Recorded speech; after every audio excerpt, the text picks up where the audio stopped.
Nan, ako ang ikatulo nga anak sa unom ka buok. So, ako ang maguwang ni Sherwin. Siya ang sunod sa ako. Ang among balay kana kaniyang iya, siya ragid ni dinhi ang nagpuyo. Naalay nakadugang among pag-umangkon nga nagtrabaho dinhi sa Butuan.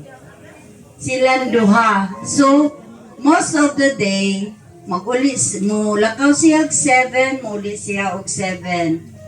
So, siya ragi dinhi.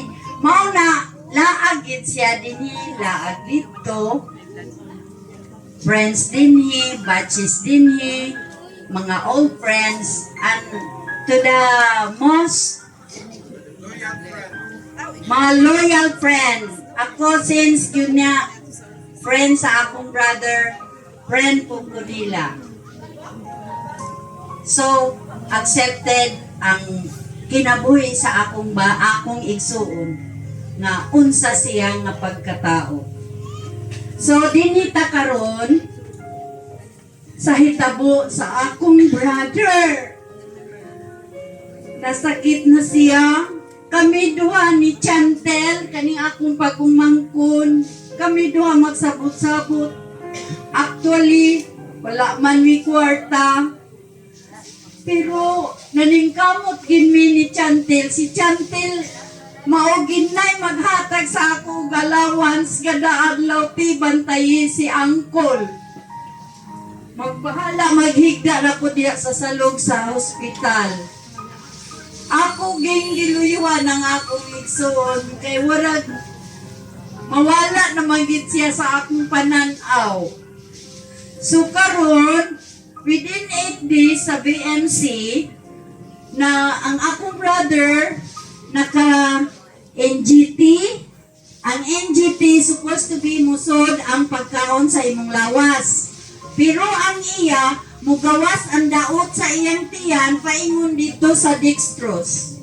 Ang nasud dito tulo ka dextrose ang nakuha nga mga bad dito sa iyang sulod sa tiyan. So, mayabuan siya niya. Kuan ba siya? Di siya ganahanog ka na naibilasa, ano ba? So, ako, nagantos gig ko sa akong igsuon. Tungod sa Jud kang Chantel nga naagit siya kanako. Maglatag sa ako allowance, Chang. Salamat gid kayo, Chang. Giantos gid nako. Unya, actually, once nga na sa laboratory, mudagan man dayon ka dito sa Santos Clinic. Wa kasayod akong mga anak ko kung sinitabo na ako, nahagbong ko. Nagunit ko sa dugo nga akong ipaagto sa Santos Clinic. Abi nimo, na uli og balik kay ngano natay-og. Wa ko giinang ginako ang nurse. Ma'am, actually ma'am, na accident baya gid ko. Wa kasayod ang akong pamilya. Giantusan gina nako. So balik na po ko every now and then Santos kuan wa pay resulta kay tuwa sa Makati ang result. So within 8 days grabe naman gid ang iyang pain.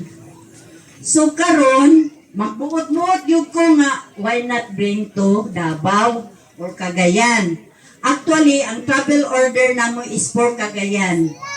Wala man mi gidawat kay mag-communicate pa man. So among gitistingan sa Davao is PMC.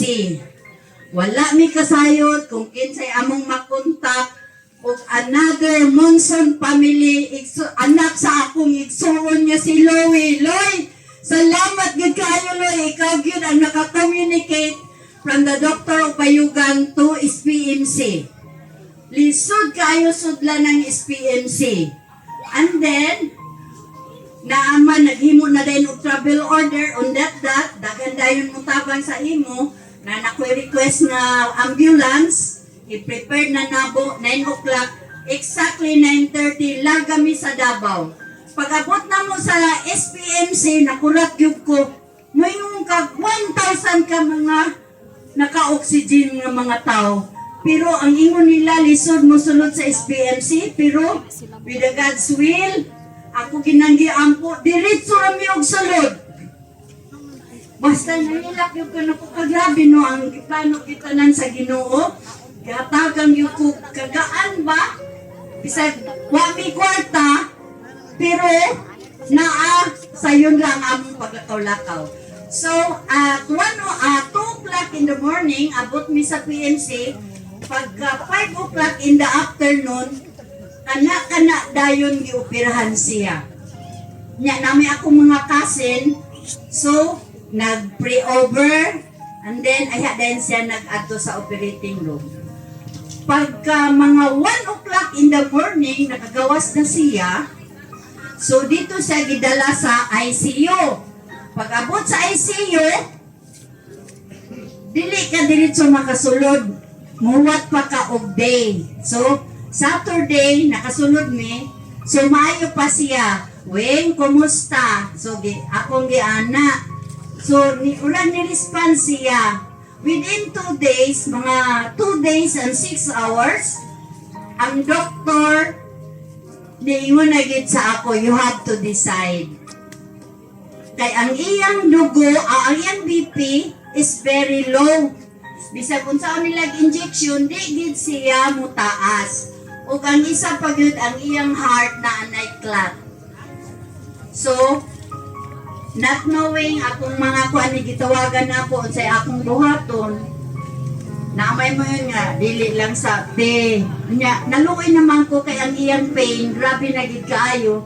So, I decided myself nga, let it go na siya. So, that was 11:50 at July 19. Mao na nagikuan sa doktor nga patay na siya. So karon pag human gawas man dayon di man nila dugayon gidalami sa morgue. Nya wa ko kasayaw din sa akong buhaton, Lord. Sa akong buhaton, Lord. Ngano man ni inane. So morgue.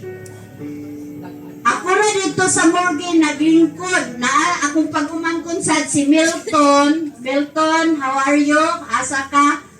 Akong iya kong ubanan. Ako ginaglingkod ra permiso. Nagkontak ko, actually, na ako'y plan, pero dili madawat kay ipakuan pa og mga 1 month. So, nagpasalamat ko og dako kang Lucila, Sheila Fernandez, nga sa pangalan ni Jordan Fernandez, sila ang nagkuan sa ako about sa St. Peter plan. Salamat kaayo lang. Miss you lang. Salamat kid kayo lang, wag gyud kabutangan. Don't worry lang, makabayad mi anak lang. Nya karon mao na to. Unsaon nimo pagkuan layo kayo ang kuan St. Peter? Pagpuntak na mo diretso so gisod na si Selwyn sa ilang morgue sa St. Peter. Gisulod pa man siya sa kuan sa morgue kay wa pa mi naka-process sa among death certificate. You know, it takes 3 days to file sa among death certificate. So, another na po what? Daon sa. So, process tanan. So, pagka ikatulong ka adlaw, na among bill of magpalo up a death certificate. If you know, 340,000 ang among bayro nun. Pagtanaw nimo sa tumoy, you know, zero balance. Di, mawalan yung kaugkaguot sa imong lugan, imong naani di ay. So, giprocess ang tanan, giprocess na mo iyang death certificate within 4 hours. Kunya, unsa man ang Davao, lakaw dini, lakaw dito, asa dapit, anar ang simod. So, ang ako lang yun nga makauli na gid ang akong igsuon. Okay, luoy ba yapod kaayo nga to araman mi dito. Og naasad ang akong mga kasin nga nagpaluyo sa ako, labi na si Junjun kanang upaw diha. John, salamat kaayo. Sa patong uban tanan mga taga Davao nga nagpaluyo sa ako, gipapuyo ko nila sa ilang afortel. Salamat kaayo. God bless you all. So, and then, nakaabot nami na una na ang patay dinhi sa Butuan. At 12 o'clock, sa July 22, niabot na siya dinhi. Ako 5 o'clock pa ko sa morning nakaabot. So nalipay na ko nga niya na akong igsoon og salamat kaayo sa nagpaluyo nga anaa sila nagtabang kanamo ilabi na ang batch 76. Di ko kalimot. Grabe gid nila. Flowing kayo ang ilang pagtabang sa amo. Especially the love and financially. Sila nagapaluyo gayud kanamo niya. Ang mga friends nga ko nakasayod, mudungol lagi din sa ako. At kaliwa mi kwarta pero flowing. Ha, grabe gid manghatag sa amo. Ug salamat gid kayo gigay gid mi sa Ginoo. Ug ginaot unta na nga magtambaya yung tanan para sa ta malipay sa dang akong igsuon. Bisag dili mi close. Actually, di gyud mi close. Layo gid ko sa iya pero ako muktok mo di ko sa akong kaugalingon kay di mi close pero gibuhat ginako ang tanan para lang sa malipay akong igsuon. Ug salamat kaninyong tanan nga ni adinhi sa akong mga kasin, mga silingan ug kanatong tanan akong mga pagumangkon, ang akong mga apo, akong mga igagaw nagikan pa sa hingo ug aniya sila karon. Ug salamat kaayo maayong gabi isa nga tanan. Salamat po kayo.